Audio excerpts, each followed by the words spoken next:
Hey everybody, happy Tuesday. This is Mrs. Lee. I'm about to read Harry Potter and the Sorcerer's Stone, Chapter 6. Chapter 6 is entitled The Journey from Platform 9 3/4. Harry's last month with the Dursleys wasn't fun. True, Dudley was now so scared of Harry he wouldn't stay in the same room, while Aunt Petunia and Uncle Vernon didn't shut Harry in the cupboard, force him to do anything, or shout at him. In fact, they didn't speak to him at all. Half terrified, half furious, they acted as though any chair with Harry in it was empty. Although this was an improvement in many ways, it did become a bit depressing after a while. Harry kept to his room with his new owl for company. He had decided to call her Hedwig, a name he found in a history of magic. His school books were very interesting. He lay on his bed reading late into the night, Hedwig swooping in and out of the open window as she pleased. It was lucky that Aunt Petunia didn't come in to vacuum anymore, because Hedwig kept bringing back dead mice. Every night before he went to sleep, Harry ticked off another day on the piece of paper he had pinned to the wall, counting down to September the 1st. On the last day of August, he thought he'd better speak to his aunt and uncle about getting to King's Cross Station the next day. So he went down to the living room where they were watching a quiz show on television. He cleared his throat to let them know he was there, and Dudley screamed and ran from the room. Uncle Vernon? Uncle Vernon grunted to show he was listening.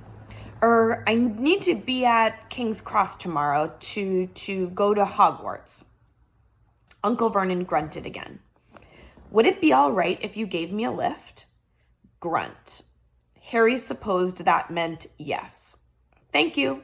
He was about to go back upstairs when Uncle Vernon actually spoke. Funny way to get to wizard's school, the train. Magic carpets all got punctures, have they? Harry didn't say anything. Where is this school, anyway? I don't know, said Harry, realizing this for the first time. He pulled the ticket Hagrid had given him out of his pocket. I just take the train from platform 9 3/4 at 11 o'clock, he read. His aunt and uncle stared. Platform what? 9 3/4. Don't talk rubbish, said Uncle Vernon. There is no platform 9 3/4. But it's on my ticket.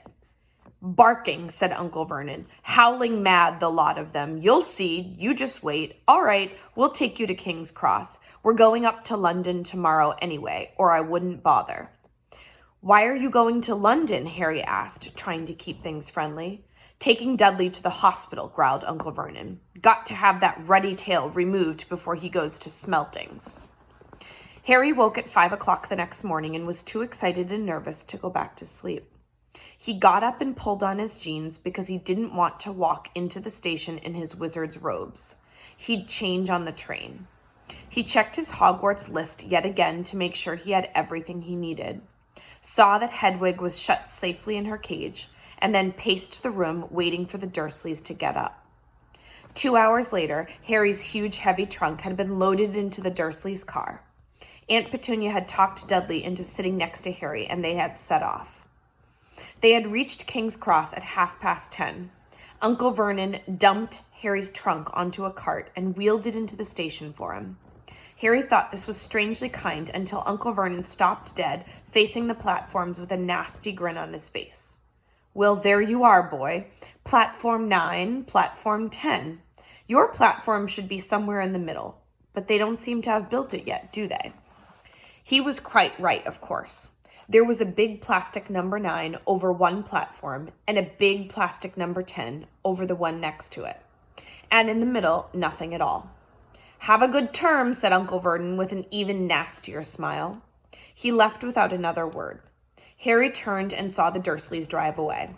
All three of them were laughing. Harry's mouth went rather dry. What on earth was he going to do? He was starting to attract a lot of funny looks because of Hedwig. He'd have to ask someone. He stopped a passing guard, but didn't dare mention platform 9 3/4. The guard had never heard of Hogwarts, and when Harry couldn't even tell him what part of the country it was in, he started to get annoyed, as though Harry was being stupid on purpose. Getting desperate, Harry asked for the train that left at 11 o'clock, but the guard said there wasn't one. In the end, the guard strode away, muttering about time wasters. Harry was now trying hard not to panic. According to the large clock over the arrivals board, he had 10 minutes left to get on the train to Hogwarts, and he had no idea how to do it. He was stranded at the middle of a station with a trunk he could hardly lift, a pocket full of wizard money, and a large owl. Hagrid must have forgotten to tell him something you had to do, like tapping the third brick on the left to get into Diagon Alley. He wondered if he should get out his wand and start tapping the ticket inspector stand between platforms 9 and 10. At that moment, a group of people passed just behind him, and he caught a few words of what they were saying. Packed with muggles, of course. Harry swung round. The speaker was a plump woman who was talking to 4 boys, all with flaming red hair. Each of them was pushing a trunk like Harry's in front of him, and they had an owl. Heart hammering, Harry pushed his cart after them. They stopped, and so did he, just near enough to hear what they were saying. "Now, what's the platform number?" said the boy's mother. 9 3/4, piped a small girl, also red-headed, who was holding her hand. "Mum, can't I go?" "You're not old enough, Ginny. Now be quiet." "All right, Percy, you go first." What looked like the oldest boy marched toward platforms 9 and 10. Harry watched, careful not to blink in case he missed it. But just as the boy reached the dividing barrier between the 2 platforms, a large crowd of tourists came swarming in front of him. And by the time the last backpack had cleared away, the boy had vanished. "Fred, you next," the plump woman said. "I'm not Fred, I'm George," said the boy. "Honestly, woman, you call yourself our mother? Can't you tell I'm George?" "Sorry, George, dear. Only joking. I am Fred," said the boy, and off he went. His twin called after him to hurry up, and he must have done so, because a second later he had gone. But how had he done it? Now the third brother was walking briskly toward the barrier. He was almost there, and then quite suddenly, he wasn't anywhere. There was nothing else for it. "Excuse me," Harry said to the plump woman. "Hello, dear," she said. "First time at Hogwarts. Ron's new too." She pointed at the last and youngest of her sons. He was tall, thin, and gangling, with freckles, big hands and feet, and a long nose. "Yes," said Harry. The thing is, I don't know how to get onto the platform," she said kindly, and Harry nodded. "Not to worry," she said. "All you have to do is walk straight at the barrier between platforms 9 and 10. Don't stop, and don't be scared you'll crash into it. That's very important. Best do it at a bit of a run if you're nervous. Go now before Ron." Okay," said Harry. He pushed his trolley around and stared at the barrier. It looked very solid. He started to walk toward it. People jostled him on their way to platforms 9 and 10. Harry walked more quickly. He was going to smash right into that barrier, and then he'd be in trouble. Leaning forward on his cart, he broke into a heavy run. The barrier was coming nearer and nearer. He wouldn't be able to stop. The cart was out of control. He was a foot away. He closed his eyes, ready for the crash. It didn't come. He kept on running. He opened his eyes. A scarlet steam engine was waiting next to a platform packed with people. A sign overhead said Hogwarts Express, 11 o'clock. Harry looked behind him and saw a wrought iron archway where the barrier had been, with the words Platform 9 3/4 on it. He had done it. Smoke from the engine drifted over the heads of the chattering crowd, while cats of every color wound here and there between their legs. Owls hooted to one another in a disgruntled sort of way over the babble and the scraping of heavy trunks. The first few carriages were already packed with students, some hanging out of the window to talk to their families, some fighting over seats. Harry pushed his cart off down the platform in search of an empty seat. He passed a round-faced boy who was saying, "Gran, I've lost my toad again." "Oh, Neville," he heard the old woman sigh. A boy with dreadlocks was surrounded by a small crowd. "Give us a look, Lee, go on." The boy lifted the lid of a box in his arms, and the people around him shrieked and yelled as something inside poked out a long, hairy leg. Harry pressed on through the crowd until he found an empty compartment near the end of the train.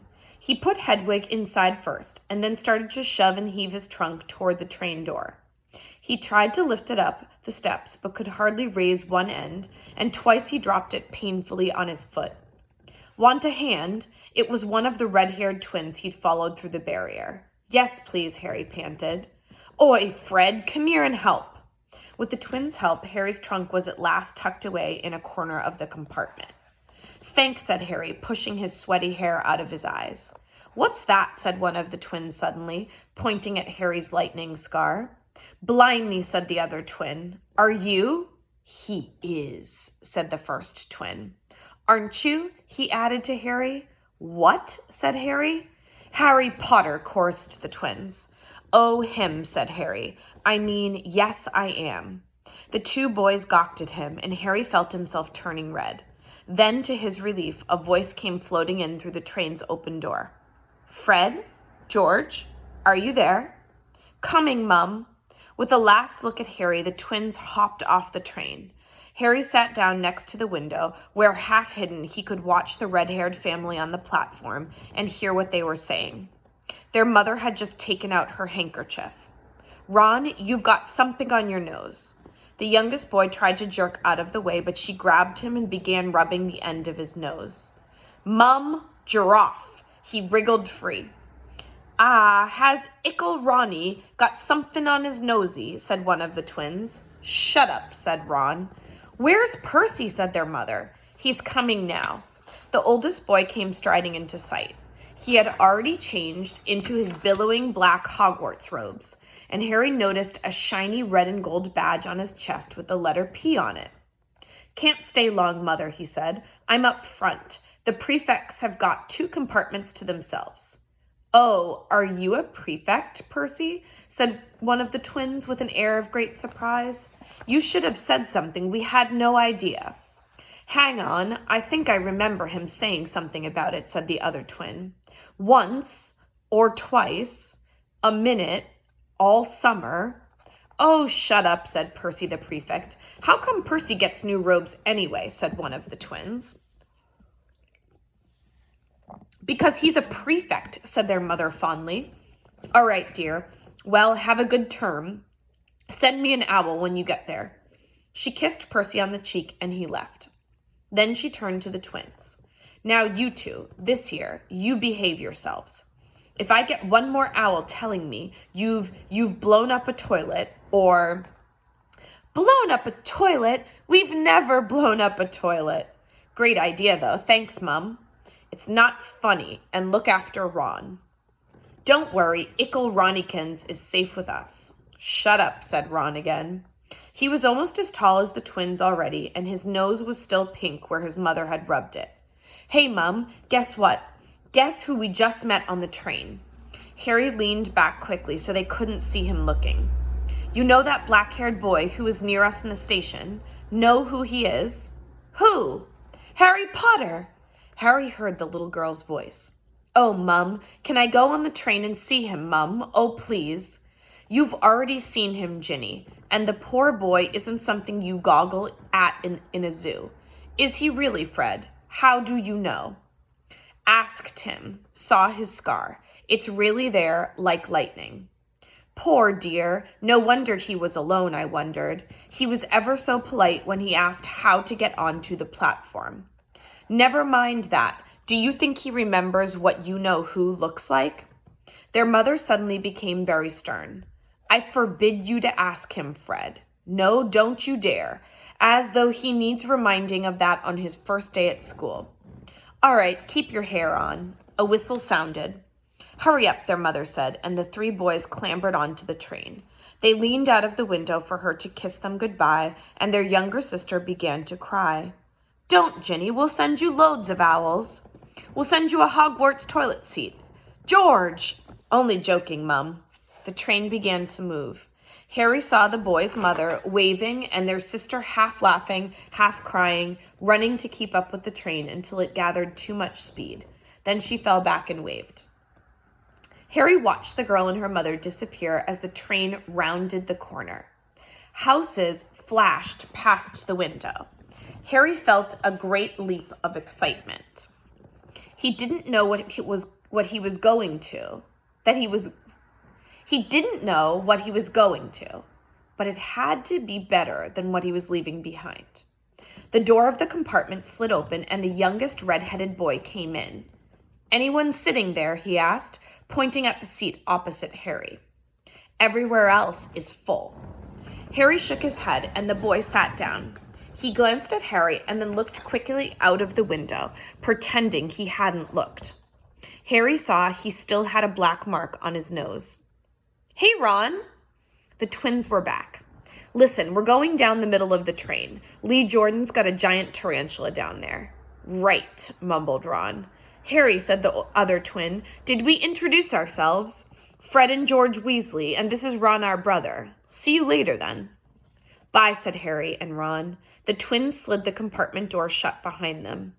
"Are you really Harry Potter?" Ron blurted out. Harry nodded. "Oh, well, I thought it might be one of Fred and George's jokes," said Ron. "And have you really got, He pointed at Harry's forehead. Harry pulled back his bangs to show the lightning scar. Ron stared. "So that's where you know who—" "Yes," said Harry, "but I can't remember it." "Nothing?" said Ron eagerly. "Well, I remember a lot of green light, but nothing else."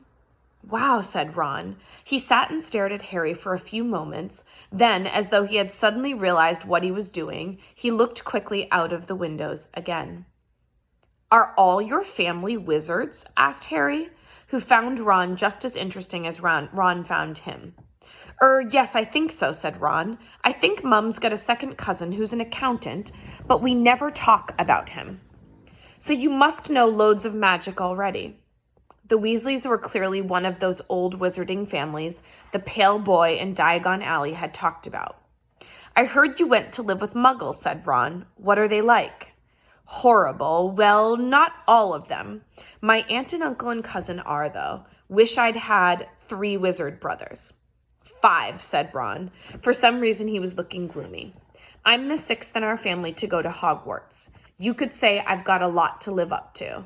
Bill and Charlie have already left. Bill was head boy and Charlie was captain of Quidditch. Now Percy's a prefect. Fred and George mess around a lot, but they still get really good marks, and everyone thinks they're really funny. Everyone expects me to do as well as the others, but if I do, it's no big deal, because they did it first. You never get anything new either, with 5 brothers. I've got Bill's old robes, Charlie's old wand, and Percy's old rat."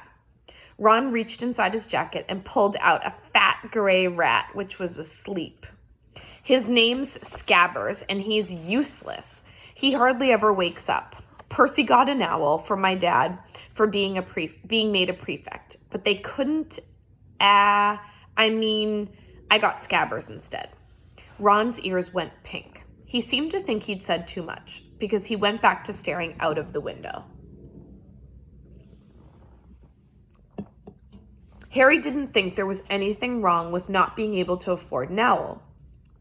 After all, he'd never had any money in his life until a month ago, and he told Ron so, all about having to wear Dudley's old clothes and never getting proper birthday presents.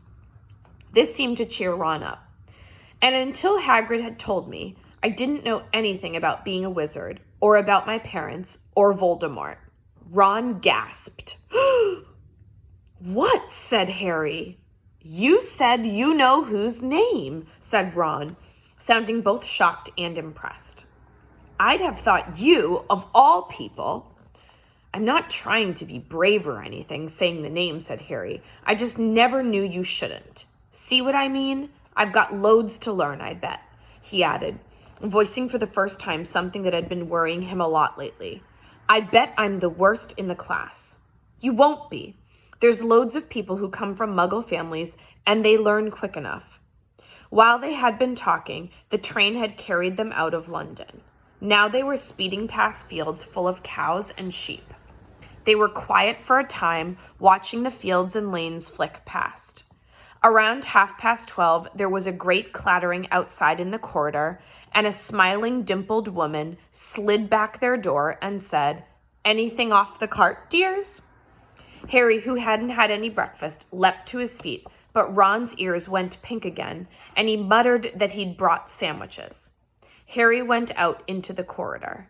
He had never had any money for candy with the Dursleys, and now that he had pockets rattling with gold and silver, he was ready to buy as many Mars bars as he could carry.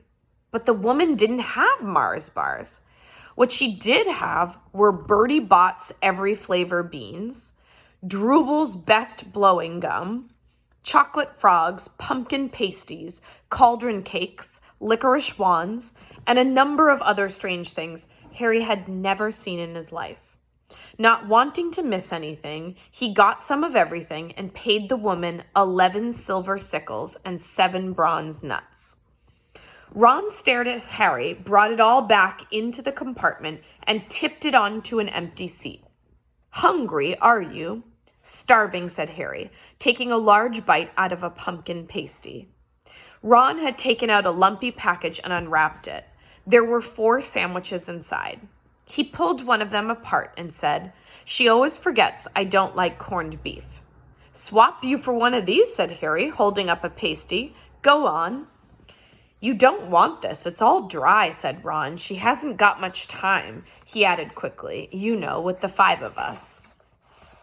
"Go on, have a pasty," said Harry, who had never had anything to share before, or indeed anyone to share it with. It was a nice feeling sitting there with Ron, eating their way through all of Harry's pasties, cakes, and candies. The sandwiches lay forgotten. "What are these?" Harry asked Ron, holding up a pack of chocolate frogs. "They're not really frogs, are they?" He was starting to feel that nothing would surprise him. "No," said Ron, "but see what the card is. I'm missing Agrippa." "What?" "Oh, of course you wouldn't know. Chocolate frogs have cards inside them, you know, to collect famous witches and wizards. I've got about 500, but I haven't got..." Maybe that's Agrippa. Agrippa or Ptolemy. Harry unwrapped his chocolate frog and picked up the card.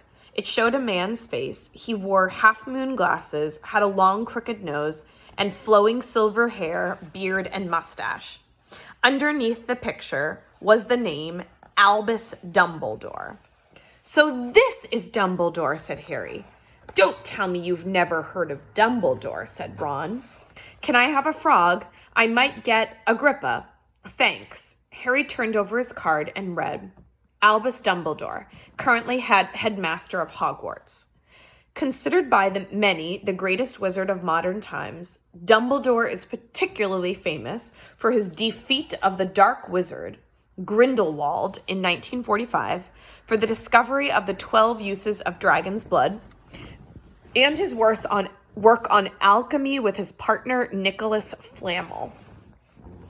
Professor Dumbledore enjoys chamber music and 10-pin bowling." Harry turned the card back over and saw to his astonishment that Dumbledore's face had disappeared. "He's gone." "Well, you can't expect him to hang around all day," said Ron. "He'll be back. Now I've got Morgana again, and I've got about 6 of her. Do you want it? You can start collecting." Ron's eyes strayed to the pile of chocolate frogs waiting to be unwrapped. "Help yourself," said Harry. "But in, you know, the Muggle world, people just stay put in photos." "Do they? What? They don't move at all?" Ron sounded amazed. "Weird." Harry stared as Dumbledore sidled back into the picture on his card and gave him a small smile. Ron was more interested in eating the frogs than looking at the famous witches and wizards cards, but Harry couldn't keep his eyes off of them. Soon he had not only Dumbledore and Morgana, but Hengist of Woodcroft, Alberic Grunion, Circe, Paracelsus, and Merlin. He finally tore his eyes away from the druidess, Cleodna, who was scratching her nose to open a bag of Bertie Bott's every flavor beans. "You want to be careful with those," Ron warned Harry. "When they say every flavor, they mean every flavor. You know, you get all the ordinary ones like chocolate and peppermint and marmalade, but then you get spinach and liver and tripe. George reckons he had a booger-flavored one once. Ron picked up a green bean, looked at it carefully, and bit into a corner. Ugh! See? Sprouts! They had a good time eating the every flavor beans. Harry got toast, coconut, baked bean, strawberry, curry, grass, coffee, sardine, and was even brave enough to nibble the end off a funny gray one Ron wouldn't touch, which turned out to be pepper. The countryside, now flying past the window, was becoming wilder. The neat fields had gone. Now there were woods, twisting rivers, and dark green hills. There was a knock on the door of their compartment, and the round-faced boy Harry had passed on platform 9 3/4 came in. He looked tearful. "Sorry," he said, "but have you seen a toad at all?" When they shook their heads, he wailed, "I've lost him. He keeps getting away from me." "He'll turn up," said Harry. "Yes," said the boy miserably. "Well, if you see him." He left. "Don't know why he's so bothered," said Ron. "If I'd brought a toad, I'd lose it as quick as I could. Mind you, I brought Scabbers, so I can't talk." The rat was still snoozing on Ron's lap. "He might have died, and you wouldn't know the difference," said Ron in disgust. "I tried to turn him yellow yesterday to make him more interesting, but the spell didn't work. I'll show you. Look." He rummaged around in his trunk and pulled out a very battered-looking wand. It was chipped in places, and something white was glinting at the end. Unicorn hairs nearly poking out.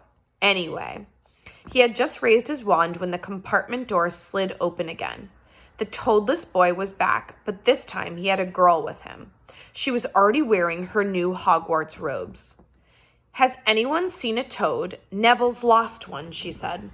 She had a bossy sort of voice, lots of bushy brown hair, and rather large front teeth. "We've already told him we haven't seen it," said Ron, but the girl wasn't listening. She was looking at the wand in his hand. "Oh, are you doing magic? Let's see it then." She sat down. Ron looked taken aback. All right." He cleared his throat. "Sunshine daisies, butter mellow, turn this stupid fat rat yellow." He waved his wand, but nothing happened. Scabbers stayed gray and fast asleep. "Are you sure that's a real spell?" said the girl. "Well, it's not very good, is it? I've tried a few simple spells just for practice, and it's all worked for me. Nobody in my family's magic at all. It was ever such a surprise when I got my letter. But I was ever so pleased, of course. I mean, it's the very best school of witchcraft there is, I've heard. I've learned all our course books by heart, of course. I just hope it will be enough." Hold on one second. We are being introduced to a new character, and I want to make sure I say her name correctly. Okay. I'm Hermione Granger, by the way. "Who are you?" She said all this very fast.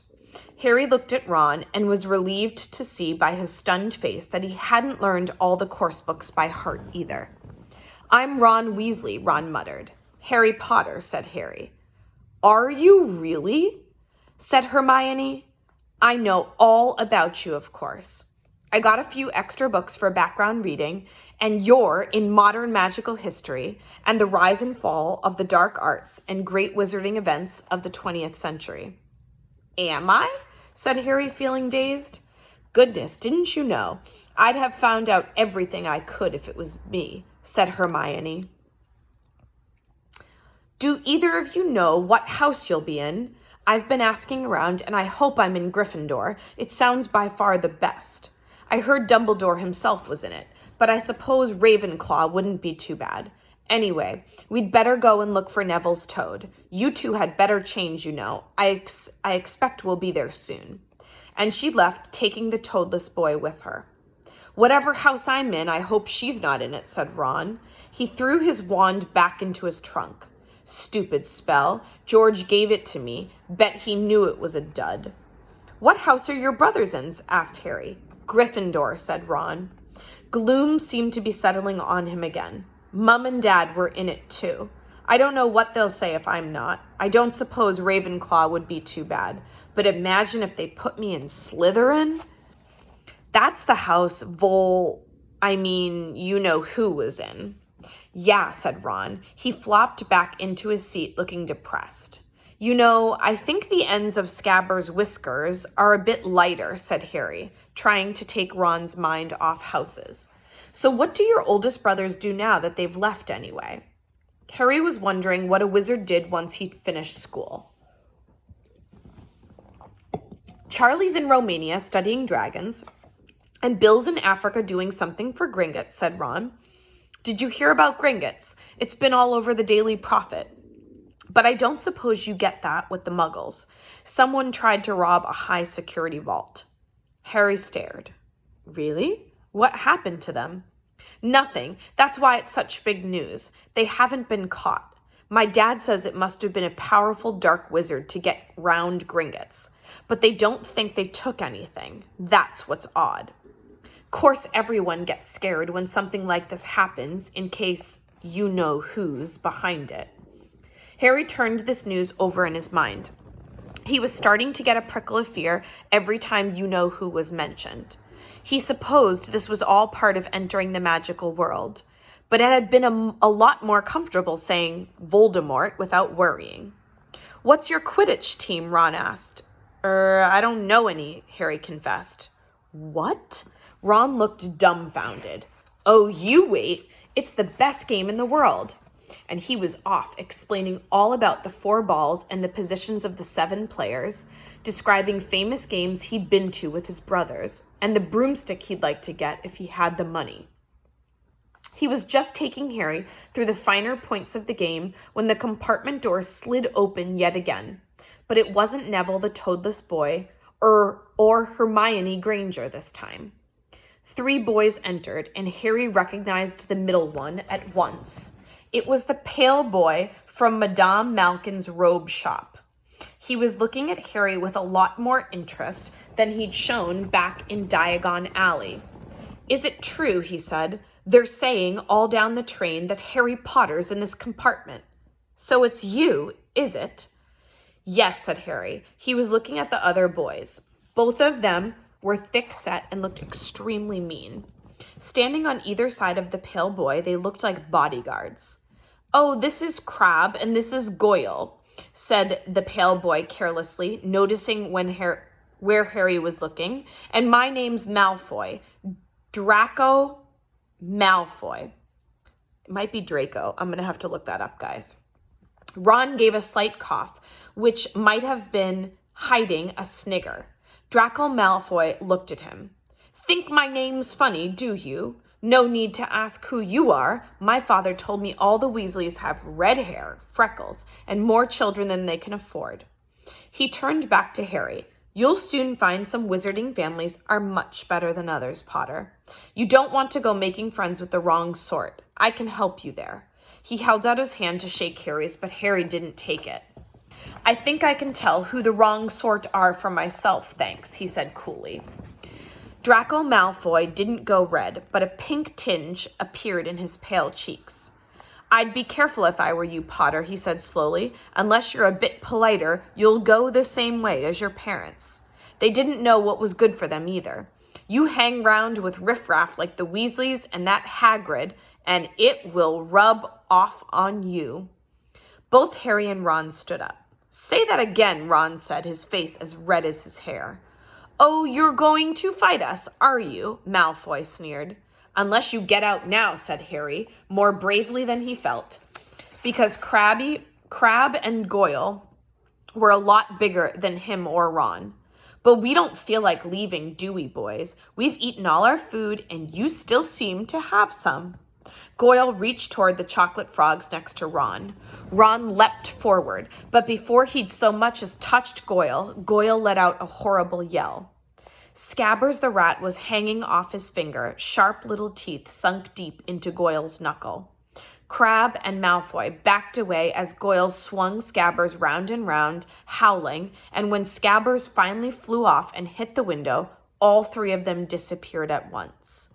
Perhaps they thought there were more rats lurking among the sweets, or perhaps they'd heard footsteps, because a second later, Hermione Granger had come in. "What has been going on?" she said, looking at all the sweets all over the floor, and Ron picking up Scabbers by his tail.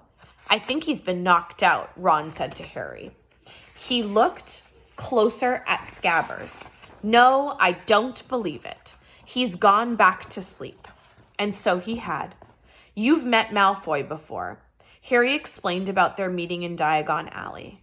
"I've heard of his family," said Ron darkly. "They were some of the first to come back to our side after you-know-who disappeared. Said they'd been bewitched. My dad doesn't believe it. He says Malfoy's father didn't need an excuse to go over to the dark side." He turned to Hermione. "Can we help you with something?" "You'd better hurry up and put your robes on. I've just been up to the front to ask the conductor, and he says we're nearly there." "You haven't been fighting, have you? You'll be in trouble before we even get there." "Scabbers has been fighting, not us," said Ron, scowling at her.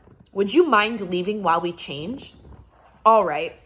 I only came in here because people outside are behaving very childishly, racing up and down the corridors," said Hermione in a sniffy voice.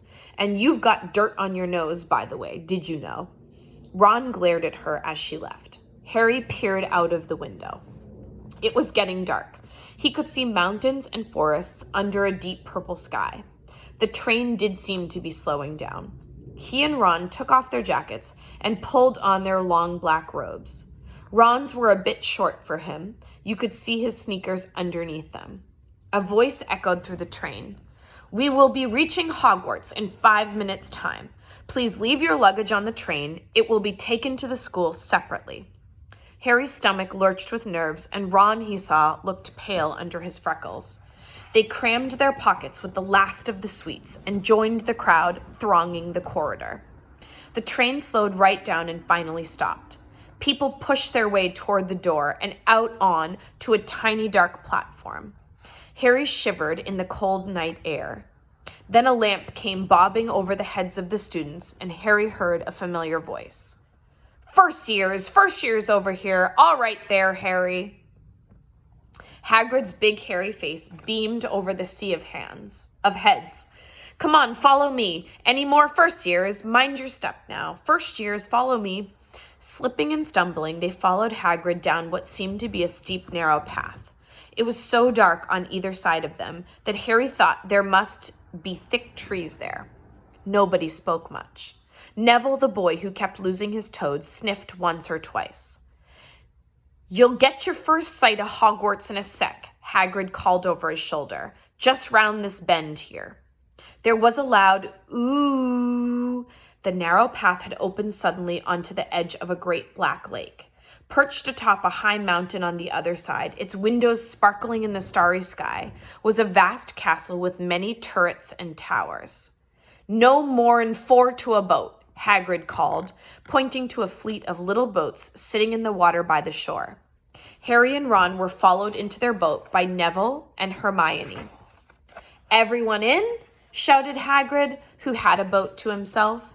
Right then, forward! And the fleet of little boats moved off all at once, gliding across the lake, which was as smooth as glass. Everyone was silent, staring up at the great castle overhead. It towered over them as they sailed nearer and nearer to the cliff on which it stood. "Heads down!" yelled Hagrid as the first boats reached the cliff. They all bent their heads, and the little boats carried them through a curtain of ivy that hid a wide opening in the cliff face. They were carried along a dark tunnel, which seemed to be taking them right underneath the castle, until they reached a kind of underground harbor where they clambered out onto rocks and pebbles. "Oi, you there! Is this your road?" said Hagrid, who was checking the boats as people climbed out of them. "Trevor," called Neville blissfully, holding out his hands. Then they clambered up a passageway in the rock after Hagrid's lamp, coming out at last onto smooth, damp grass right in the shadow of the castle. They walked up a flight of stone steps and crowded around the huge oak front door. "Everyone here? You there? Still got your toad?" Hagrid raised a gigantic fist and knocked 3 times on the castle door. And that is the end of chapter 6. Tomorrow we will read chapter 7, The Sorting Hat. Thanks everybody for reading with me. Hope you have a great day. See you soon.